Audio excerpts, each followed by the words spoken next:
पोरगा किती बी काळा भांगरण किती बी ढोला असो या बायको त्याला नाजूक गुरीच भेटते.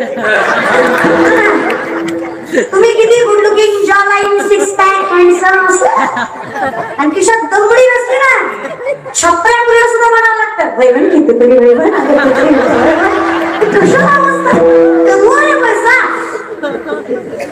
अर्थ पुरुषार्थाचं लक्षण आहे. अर्थ पुरुषार्थाचं लक्षण आहे. संत गरीब नव्हते. विठ्ठल गरीब नाहीये. द्वारकेचा राजा आहे तो. सोन्याच्या सिंहासनावर बसतोय. स्वतःचं अस्तित्व सिद्ध करा. जोपर्यंत तुम्ही मोठे होत नाही लोक तुम्हाला मान्यता देणार नाहीत. आणि ज्या दिवशी तुम्ही मोठे व्हाल जी लोक तुम्हाला अपमानित बोलायची तीच लोक तुमच्या पाया पडल्याशिवाय राहत नाही. हे समाजाचे सगळ्यात मोठं सत्य आहे. आणि तो दिवस येणार नाही.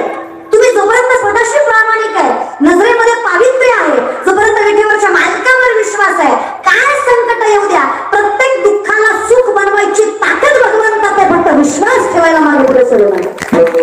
फक्त माझे चित्त तुझे एवढं तुम्ही करा. तुम्हाला काही कमी पडत ते म्हणजे एवढं केलं की झालं का हिथं चुकतो तुमचं. सांगते ना कुठं चुकतो वर्षात लेकरू मागितलं तर तिथं चुकतो तुमचं. महाराज म्हणले हरकत नाही नारळ घे लेकरू हा वर्षाने मागायला आला मला भागताय तू वर्ष झालं लेकरू रे. महाराज म्हणले नारळ दुसरा घे. माणसात बुबरू नको झाले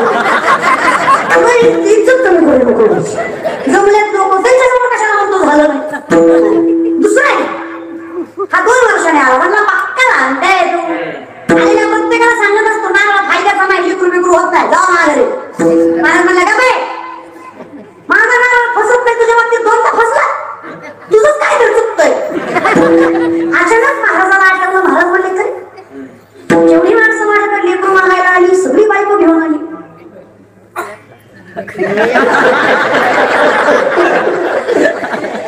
आणि शपथ ज्याला कळत त्याचा प्रसंग सेन्सरवर मात कोणा ज्याला कळलं तू दोनदा एकटा झाला बायको कुठे खेळला बिघडायला तुम्ही सगळं येत गावावर किती नारळ दिला लेकरू होणार. मी तुम्हाला सांगते कर म्हणत करता जगाचा मला देणार आहे तुम्हाला दे रे हरिंगारच्या घरी असं असतं का नसतं रे. उद्यमी नाही सत्यंती कार्याने नवरत आहे नाही सुप्तस्य सिंहस्य भविष्यंती मोठे बघा. कुठलाही उद्योग सिद्धीला न्यायचं म्हटलं की प्रामाणिक कष्ट करावंच लागतं. नीतिमत्ता साथ ठेवावीच लागते. तोंडावर बर्फ तोंडावर साखर आणि डोक्यावर बर्फ ठेवावाच लागतो. आणि सामर्थ्याने मोठं व्हायचं असेल तर पैसा लागत नाही. मोठं व्हायचं असेल तर नीतिमत्तेत प्रामाणिकपणा आई वडिलांवर विश्वास आणि कष्ट करायची हिंमत पाहिजे तर माणूस सांगावं. कसा मोठा होईल माणूस. कोणी उगाच उद्योग सिद्धीला जात नाही. झोपलेल्या सिंहाच्या तोंडात स्वतःहून हारीत नाही. सिंह झोपलाय हरणाला लय माय आली माय झोपलाय भूक लागली असेल त्याला तोंड वास मुकलाय तोंडात झोपला नाही सुप्तस्य सिंहस्य प्रविशंती मुखे मृगः नाही जाणार आहे. काय करावं लागेल सिंहाला पोट भरायचं म्हटलं आपल्या झोपेला पाठीमागे सरून हरिणाचा पाठीमागा जावंच लागणार आहे. हरणाला जीव वाचवायचं म्हटल्यावर आपला आळस घालवून पुढे पळावं. दोघांचंही कर्म आहे. कर्म कोणाला चुकलं अदर्शमुनाने नसंपताने कर्मानुबंधी मनुष्य लोके. मग मी काय केलं तेव्हा कर्मच विठ्ठल केलं. बोलावा विठ्ठल करावा विठ्ठल. मी कामही केलं तरी विठ्ठलाला स्मरण केलं. मी संसारही केलाय विठ्ठलाला स्मरण केला. मी जे काही केलं ते विठ्ठलाला सोबत घेऊन केलं म्हणून माझा संसारही परमार्थ झाला. मला वेगळं काही करायची गरज पडली. लग्न नामदेवरायाचं नवरी राजाई वरमाय कोणाई वरबाप दामुशे लग्न लावायला ब्राह्मण विठेवरचा मालक आला. तो संसार परमार्थापेक्षा गोड त्याची राखणदारी विठेवरच्या मालकानं केली. ही अवस्था माझी तुझ्या आवडीने झाली. काहीच नाही केलं मी जे केलं ते तू केलं एवढा विश्वास ठेव. मला ज्ञान तुका म्हणे मज बोलविता देव आपुलिया बळे नाही मी बोलत सखा कृपावंत राजाची साळुंकी मंजुळ बोलत असे वाणी शिकविता धरी. मला माहित आहे तू गुरुबंधू पिता तो अमुची इष्ट देवता तुरी सदा रक्षिता अपदी अमोते. गुरु बंधू माय पाप काही नाती सांभाळतोस, तूच सगळ्या नात्यांमधून माझं रक्षण करतोस, कुठलंही रूप घेशील पण माझ्या संकटात माझा हात धरून मला संकटातनं बाहेर काढशील, हा माझा विश्वास तुझ्यावर आहे. म्हणून प्रत्येक संकट तोंड द्यायची ताकद माझ्यात निर्माण होते. मला माहित आहे तू कुठलंही रूप घेणार, साधा वया भक्ती गाज नाही तू सांभाळ. मग मी आपलं म्हणलं दृष्टीनं फिरे, कशाला माग बघायचंय, तो उभा आहे ना, तू सामर्थ्याने मला पाठी शोध. तूच मायबापस, विठ्ठल कुळीच दैवत, विठ्ठल वीत गोत चित्त, विठ्ठल माय बाप चुलता, तू राहता सर्वस्वी तू आहेस ना माझं, सर्वस्वी. जाणी म्हणते बरं, ये गय का विठाराय, ये गय का विठाराय,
कशामुळे जन्मले म्हणावा एवढे येत नाही आयुष्य. पाहुणीचा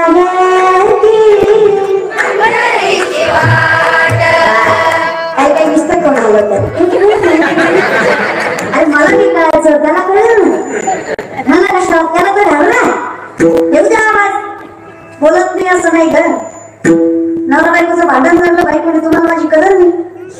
घरदार शेतीबाडी आई बाप बहीण मला सगळं मी सांभाळते, सगळं मी एकटी सांभाळते. मी काय काय सांभाळते?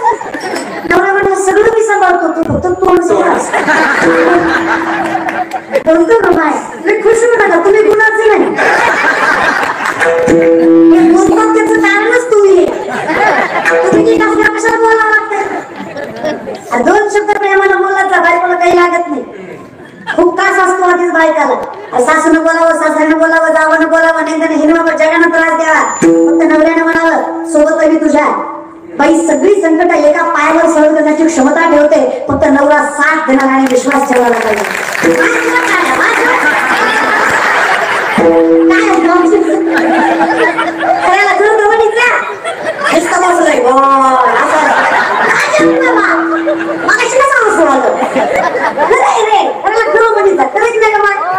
संसारात कोण चांगला लागतो? अगं माझं झालं नाही म्हणून तुम्हाला विचार, माझं पेटल्यावर तुम्हाला कशाला दुसरं सांगा. माझं कोण तुमची वेळ खुसखुस भेटली. जाऊ द्या, मी नाही म्हणत, माऊली म्हणतात जरी सख्याचा शिवाय पाय सासरवास असा. तुकोबाराय म्हणतात तुका म्हणे सोपे आहे सर्व हुनी शहाणा तो.